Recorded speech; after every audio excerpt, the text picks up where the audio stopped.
大家好，我是超子。前2天我发了一个酱香羊蝎子的视频，很多朋友私信我说想看白汤的。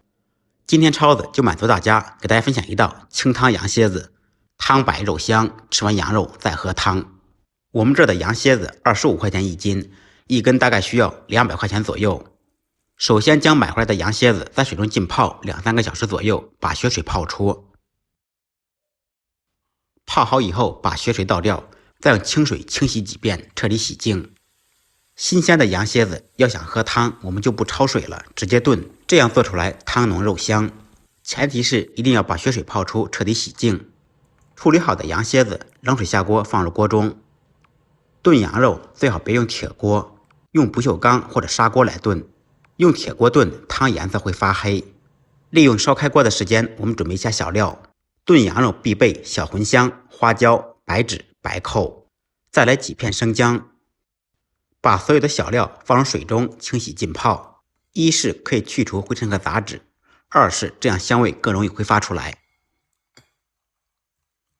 浸泡5分钟左右，放到料盒中。这个时候羊肉也烧开锅了，我们把黑色的血沫打出，白色的浮沫不用清理那么干净，稍微有一点也是没有关系的。放入准备好的姜片，包好的料盒，盖上盖子，开中小火炖1个小时左右。无论是炖羊肉还是炖其他的肉类，中途千万不要加冷水。如果您感觉中途汤耗得特别厉害，可以加入开水，千万不要加冷水。中途加冷水炖的肉非常柴，这一个细节问题，相信很多朋友都遇到过。我这次炖肉锅有点小，最好是水一次性加足，中途不要加水。再次盖上盖子，开中小火炖半个小时左右。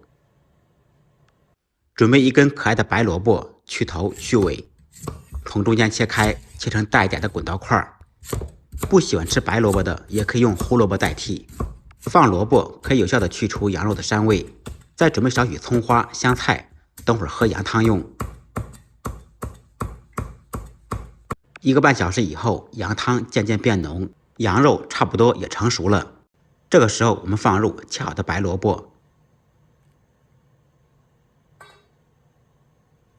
放入适当的盐调味，最后放盐炖的羊肉软烂不柴，可以放入一点点胡椒粉。再次盖上盖子，小火炖20分钟左右，把羊肉彻底炖软烂。炖羊蝎子全程大概需要2个小时左右。当然，如果您嫌麻烦，也可以用高压锅，但是高压锅不如小火炖得香。吃完羊肉可以再喝汤涮菜，那真的是嗷嗷香。其实我更喜欢吃里面的白萝卜，也非常入味。最后别忘了给超子点个赞，按照我的方法做，不好吃您提了羊肉来找我。感谢朋友们的支持点赞，再忙再累记得按时吃饭。下期视频见，拜拜。